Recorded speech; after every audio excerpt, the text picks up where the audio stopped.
But actually, as soon as my little boy came along, that kind of reaffirmed that I'd made the right decision. And I had some amazing clients at the time that were really supportive of me working around my kids. And it's just kind of grown from strength to strength. So yeah, it's keeping me busy, being a mum of two, a wife, the household, the business, keeping me on my toes.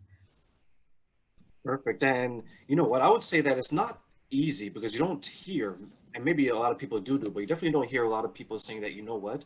Today's the day that I need to do something for myself. I'm going to give up my corporate job. I'm going to give up the desk job. I'm going to give up being a manager, an executive, whatever the Yeah. case is, right?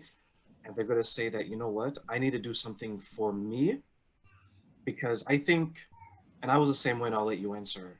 I think as we get older, we start to appreciate and say that, you know what? I there's more to my life than what I'm currently doing, Mm-hmm. right? I can make a bigger difference than I am because I think growing up, I went to school and I learned, and then in my 20s, I was like, this is the job I want. You know, the desk job, the dress pants, the dress shirt, and everything. Yeah. Then once you achieve it, you're like, is this it? Am I going to be here for the next 30 to 40 years? And then you realize, okay, I went to school and I did all this, maybe because I was told to do this, but I have this passion over here. Was that your state of mind when you decided, you know what, I don't want to do this anymore. I need to do something else? Yeah, to a degree it was. I think you get very comfortable when you're in a desk job or when you're in a 9 to 5. You know, you've got that under normal circumstances, you've got that security of knowing you've got that money coming in the bank at the end of every month. And as much as I enjoyed the job and I loved the people I worked with and I loved the clients that I worked with, I was getting to the end of the day and switching off, and that was that. Like it was a job. I was doing it for somebody else. There was no real satisfaction there for me. And when I fell pregnant, I'd never been very maternal anyway. Like I'd never seen kids in my future when I was growing up. Um, so when I met my husband, my entire life perspective changed anyway, because all of a sudden, all I wanted to do was be a stay-at-home mum. But the bills have still got to be paid, right? Absolutely. Someone has to pay them, right? Yeah. So it was finding something that enabled me to use the skills that I'd learned over all those years, that I enjoyed doing, that I was passionate about doing, but that also meant that I could be that stay-at-home mum that I wanted to be. And the more I looked into the whole world of virtual assistants, the more I realized that it just fit in perfectly to what I wanted. And it meant that, you know, if I want to take the kids out for the day, I can. If I need to take them to the dentist or the doctors or whatever, you know, I don't have to get permission from somebody else to do it. I don't have to feel like I'm letting anybody down because I work the hours that I want to work. And that was really important to me. I needed to be there for my kids, and I needed to, the business is kind of for me, but it's also very much for them, in that I want to build a legacy for them. I want to know that once they hit their teens, early 20s, they're moving out, you know, I want to be able to help get the deposit for their first house or buy their first car or whatever it might be, without having to worry about, if I do that, am I going to be able to put food on the table for the next week? So it really was kind of finding that balance between finding something for me and something for them and for their future. And that's beautiful the way you said it because I think legacy is important, right? I don't have children myself, but there's a legacy that I want to leave. You have children now, and then there's a legacy you want to leave, right? You want to leave something for them. And I'm a big fan, and I wish more people would focus on like generational wealth and generational assets, right? Yeah. Saying that, you know, Catherine has started this, she can pass it down to her children. They could, you know what, make it her business 2.0, pass it to their children 3.0, and then it's always Yeah. upgrading, always getting better. Um, do you think that there's some people that maybe they live their whole life without ever considering what they're going to leave behind after they've passed on?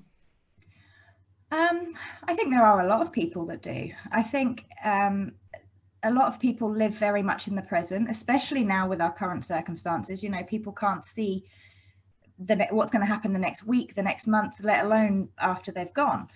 And so I think a lot of people do fail to prepare for that. And I think there's a lot of responsibility on us to make sure that the next generation is even better than we've had it. You know, you always want more for your kids than you want for yourself. And I think that's really important, because I think that's the only way that society in general is going to keep moving forward, is if we're constantly thinking about what we're leaving behind. Yeah, like I know when we initially started talking, you said initially that you're helping mothers, Yes. right? So how was that experience? Since we're talking about like wanting our children to be better, you now with two children, how was that experience saying that, you know what, now I'm a mother and I'm helping mothers? How was that? Well, it was something I really felt really strongly about. And the reason I chose to work with mothers initially was because I felt that I could relate to them. You know, I had the same pain points that they had. I had the same struggles, the same thoughts going through my mind. And to be able to support another family, to give them better quality of life, was something that was really important to me, because, you know, I do juggle a lot. Parents, you know, you're trying to do the best for your kids, but at the same time, you do have responsibilities that you have to live up to. And it can be emotionally really draining, because you constantly feel guilt. You know, whether if you're working in the business, you feel guilty that you're not spending time with your family. If you're spending time with your family, you feel guilty you're not serving your clients.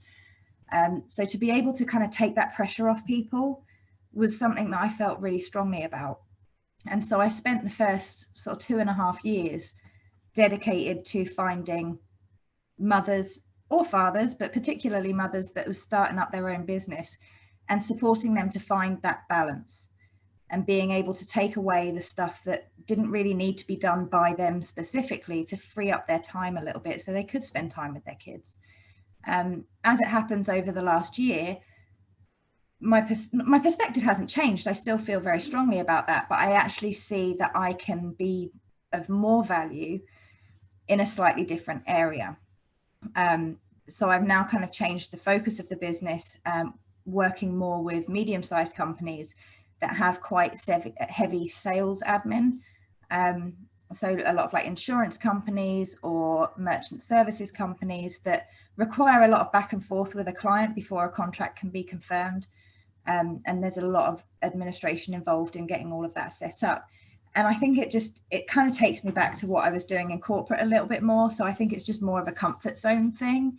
And I can really see the value and how I can help. And one of the clients I've been working with over the last year, who's done some phenomenal stuff over the last 12 months, considering the circumstances.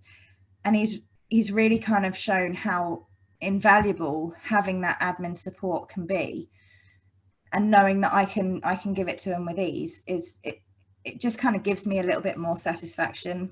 And I've just kind of changed where the business is going. So although my passion is still to help families, the industry that I'm focusing on is slightly different now. Do you find that there's a difference in how you approach it, or do you still have that maternal instinct when you're dealing with corporations now, even though you're not dealing with the mothers and the fathers of the I world? think I still approach it in the same way, because I think the idea of it is still the same, in that the reason I'm there to support them is to give them a better work-life balance. Because so many people, especially when they're sort of one-man bands or small businesses, you know, they're working 12, 13-hour days, 7 days a week, just to keep their head above water and to keep the business moving forward. And it doesn't have to be that way. And they're missing out on living life because they're living in their business. And so I think I still approach it with the same mindset. Obviously, just the tasks and the advertising side of it slightly different. How do you get someone to realize that they need that work-life balance? Like, let's say, for example, you're to use me, right? Like, how would you help me to come to the realization that, you know what, I need to have a balance. I need to have more balanced life and I work. think it's during that initial consultation. I mean, most people will approach me because, you know, they want to grow their business, so they need more hands on deck. And it's kind of during that initial conversation, we just talk about, you know, why did you start the business in the first place? What was the reason behind going into business? Was it because you wanted to work 13 hours a day? Or was it because you wanted the financial freedom to live your life and to travel and to spend time with your loved ones or pursue your hobbies or whatever it was? It kind of, you've got to take them back to the beginning and say, well, why aren't you doing that now? You know, why aren't you following your passion? Why aren't you following your dream? Because you don't have time, because you're working in your business. And with a lot of people, their business is their passion. You know, if they've started a business, it's because they're passionate about it. But that doesn't mean they want to be in it all day, every day. You know, there's a very big difference between working on your business and working in your business.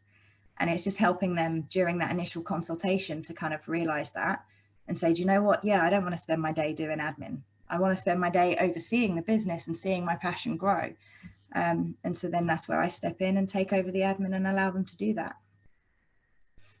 Is that something that you had to learn for yourself, considering that you're working such long hours in the corporate world and now you left that to do that? Did you have to learn that as well?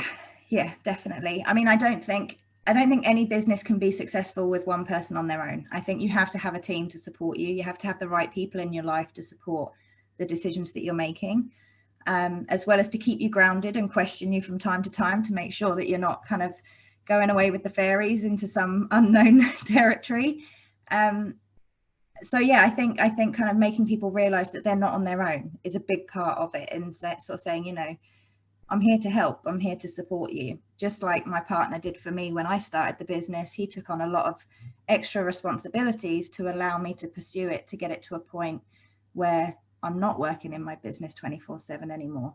And I have a team on board with me. I've got a team of 4 other people that help me with the day-to-day stuff, and I'd be lost without them. So I think kind of reiterating that experience with potential clients just helps them realize what they can have as well. And how does it feel now to be able to kick up your feet and say, you know what, I get to relax? It's amazing. It is amazing. To be honest, I only really give myself maybe 1 day a week that is just about me. I switch off. I don't do any client work. I don't work on the business. I just do stuff that I want to do, take the dog for a walk, enjoy the sunshine when it's out, you know, the little things in life that is easy to take for granted if you don't take the time to appreciate it. But yeah, just knowing that I can do that without having to answer to anybody is lovely.